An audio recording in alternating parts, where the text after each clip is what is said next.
But who's hosting? Am I? You're on stage. Oh, I'll host. Okay. Maybe we'll do a very quick session of any key things that you guys have learned. So maybe we'll go along the panel, and then we'll ask for any questions. So, Tom, anything you picked up today that you found particularly interesting? Yeah, I don't know if it's necessarily a finding, but I think the dynamic with the consumption billing is going to be quite interesting, particularly for channel partners. I remember my first job out of uni was as a journalist for an IT reseller magazine, and we were telling resellers, if you don't move from transactional reselling and box shifting to become an MSP, you'll die. Some of them did, but most of them are still here. And so now we're telling them to not be an MSP, to pivot to do consumption billing. And I just find it, I think it'll be interesting to see how channel partners add value to consumption billing. So that's probably what I've taken away from today without really knowing what that is yet. Okay. Yeah, I think the commercial point is really interesting, and I still am yet to hear a really coherent argument about how the channel make money around consumption-based services, whether that's bundles of different areas. I think the thing that sort of leapt out to me, and I think we have sort of remedied it slightly by trying not to, and I think you opened it with actually, Finbar, and saying that sort of technology is not the problem.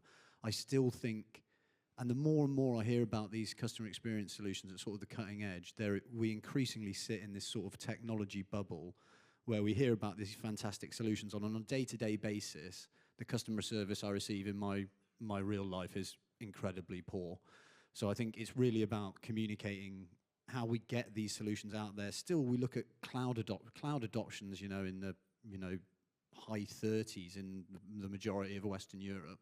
We're not going to be able to embrace these solutions unless we first move to the cloud. So there's pieces in that we need to do, and I think there's bridging this gap of this sort of technology bubble that we can be very guilty of getting stuck in, and then what's actually being delivered in the real world. Dom. I think one of the things for me is, I've got two, which I don't want to steal one of Finbar's, but I'm not sure if they will. First is around the people in the contact center, the humans who we're talking about. We're talking a lot about agents, and Sam's keynote an hour ago, I can't remember what it was, earlier today, where he talked around there'll be less humans in the contact center, but the humans you reach will be well-trained. They're going to be the experts. They're going to be people anywhere inside that organization, frontline workers who are going to be the customer experience of the future. And we haven't talked about people that much today. We haven't talked about training those people and what skills those people are going to need to be successful in the future in these customer experience roles. Because if everyone is going to be a customer experience worker, are we actually training up everyone in every organization to do that? Do soft skills become the next future bit? Empathy, how does that really work? So I think that's, for me, just kind of thinking, and I put the agenda together so I can complain that we didn't talk about it, but it's an area which I think we should probably focus on. And the second point is, for me, around sovereignty and data security, and what does that mean? I think I'm having so many conversations with people about what is the impact of this, and Andy Wood from Vodafone made a very good point on LinkedIn a couple of days ago about the sovereignty washing that has been over the last 6 months of people saying, we're sovereign, it's fine in Europe because we've got a data center there. New regulations about how people are going to operate in Europe have changed, and the EU is being very clear about what that's going to mean for non-EU companies operating there. So I think there's going to be a real realization of how are we going to prove that we're sovereign? How are we going to actually go through that audit process to do that? And I think that's an area which everyone is going to have to think around for not just operating in the UK, but also operating in Europe and in the US as well. We are moving into less of a globalized world, and being local whilst, well, how do you be local whilst being a global company? It's mine. And I do actually think that's really interesting, Dom, as well. I mean, my point's already kind of been covered of the things I thought were most interesting about the day, but on that one, I think most interesting is the fact that the companies that are based in Europe, having that approach by default, already pricing competitively to win RFPs against their competition, it creates this very interesting dynamic where if you're coming from overseas and you suddenly have to jump through all these hurdles, you have this additional cost burden that you can't pass on to your end customers, because ultimately your competitors in market have already passed that bar simply by existing, which I think is fascinating.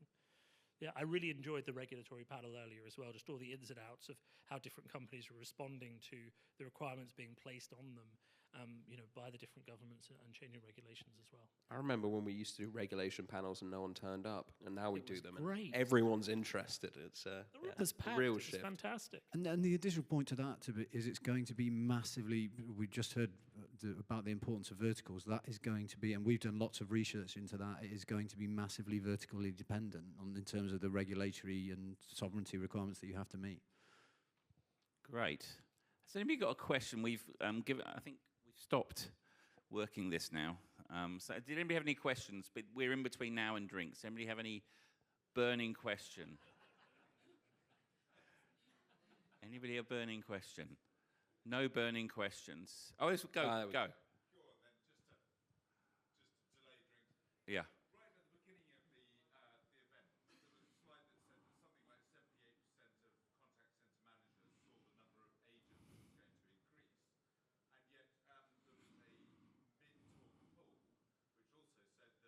the number of agents was going to increase. And yet there was a mid-talk poll which also said that 58% of people felt that AI was going to make agents more efficient. So if we've got more agents who are more efficient, what questions are they answering? Well, so we factor that into our numbers, but I think that is part of the disconnect that I was talking about. So that is a study of 800 contact center buyers across North America, Western Europe, and Africa, and 78% of those decision makers have come back and said that actually they think their human head count is going to increase. And they are a sample size of different businesses, probably slightly skewing to the smaller. But I think that's an example of that disconnect that we see. We already factor in, the amount of agents that we think are going to be offset by an increase in agent efficiency through agent augmentation, and also agents offset as well. But I think that's just an example of the disconnect that we see. I also think the disconnect, which Finbar's talked a lot about over the past, is what level of customer service do people expect, and do they need to, and do companies need to provide to be successful in the future? So there is a disconnect in terms of the level of service that's being provided today and what customers expect more and more. So the expectation grows when you start using AI and tools, and you expect response. Then I think there's that happening as well. So there's the expectation growing in customers to get answers to their queries. But I must admit, if anybody ever looks at what I say on LinkedIn, I've had some terrible experiences with British Airways recently, like engines failing and all sorts of things. And I'm often told they've got the best systems in the world and they're put up as case studies. My practical experience, it's not been that. I think there's this expectation. So I think AI grows, the way we expect to be handled as customers is rising. So we're kind of all rising with the tide a little bit. There's that going on. Well, I'm stealing your thunder, Finbar, because you normally say that. So I always say there's like a balance of optimism and pessimism here, right? So you could, cut one or two agents at a business and save enough money to fund your entire AI agenda, depending on where they're based. But you're thinking about in terms of, if I have this capability to make my agents more efficient, give them more time, I have two choices. I cut agents because I don't need them to do the work, or I take away the limit that I've put on my agents' time that they can spend per customer, and I start delivering a really excellent customer service. And I say, look, I don't need you to hang up the call in 10 minutes. Take 14 if you need it, right? Take a bit more time, speak to the customer. I want my customer service to be great. So I think when you look at responses from a survey like that, there's going to be companies in there who are thinking, let's get this technology in, and then let's not be operating under capacity. Let's hire the right people, and let's build a really great customer service ecosystem. And it's not just going to be about that contraction, that reducing headcount as well. So I'd like to think that some of the people who are responding are quite optimistic about the growth of their business and then how good the customer service they provide can get later on. The other thing we've talked about as well is there's a huge amount of avoidance within the. I mean, we've done consumer research studies, and there will be a really significant proportion of people. I'm sure everyone's done it in the room, where you need to contact someone about customer service, but you're going to be on hold for 45 minutes, so you don't do it.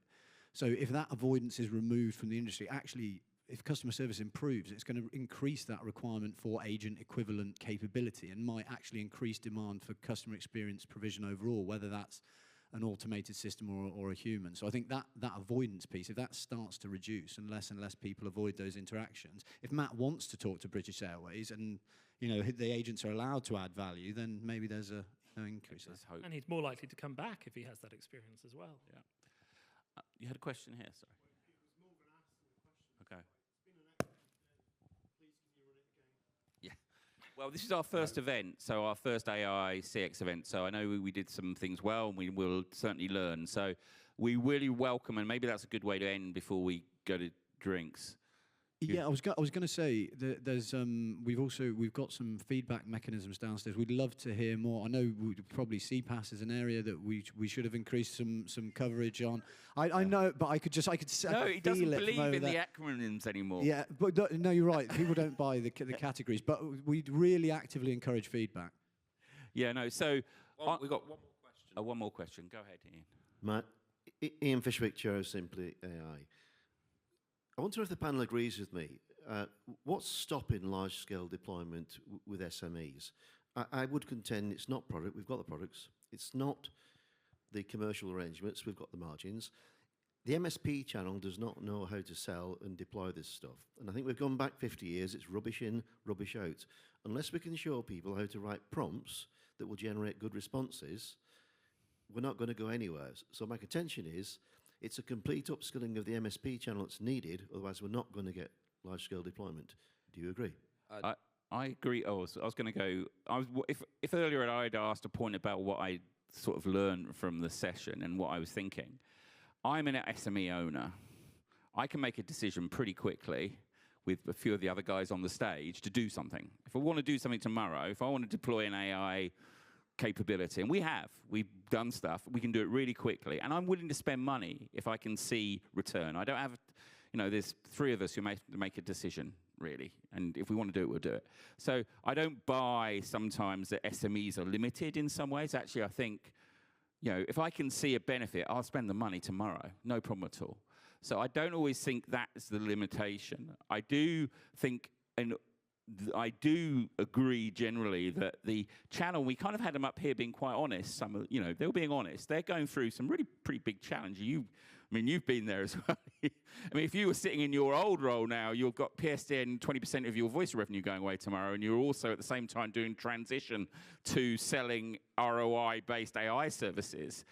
It is a big challenge. So I do wonder whether this is going to force there's going to be a whole new set of channels that's come again here. There's going to be a whole set of new entrepreneurs who come here, or is it going to be the existing guys who change?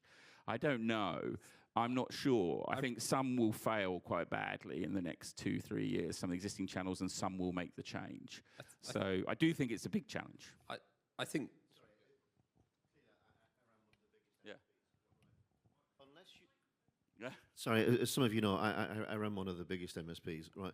Unless you make it easy to sell and deploy and show sales guys how to make money out of it, it's not going anywhere. I'd agree with that. I think when I look at the channel, and we track 7,500 channel partners in the UK, a lot of them are used to selling a product, adding margin onto it and going, I hope this fits, and goes with that. They're not doing a consultative sell, and I think more and more, back to the vertical standpoint, you need to understand the customer's business to go and help them understand what problems you're going to solve, bring them areas which you can show quick ROI on and go, look, we have customers in this sector who've done this, and it's going to be much more of a consultative sell than a product sell. And I think there will be companies, to Matt's point, that will be able to do that. I've already started speaking to a few startups who are doing AI deployments for small businesses, medium-sized businesses, and doing great. And they come from a consulting background and going very well in these small businesses to help them out. But can the larger MSPs make that shift and change what they're doing? It'll be a mixed bag, I think. I mean, there's still MSPs out there having great business selling PBXs. So, it's And we're not there in that consumption model change yet. Let's be frank. We're not there. We're still on the. You could still sell a CCAS license. There's lots of options out there. So I think there's still a resale motion that works, which should, in theory, not be massively more complicated than selling a UCAS seat. But the guys are hoping I don't go on about channel because it's my favorite subject. But I mean, some experience in Germany who actually been quite advanced on some of the AI stuff. They found their IT channel were more efficient than their voice channel, voice-led MSPs at selling some of the AI agents capability because they were used to the right sort of conversations. So I think it's going to be interesting how the channel evolves, and that I think is going to be fascinating. I think on that we've got to close up. I had a couple of things to say. A really big wanted to thank.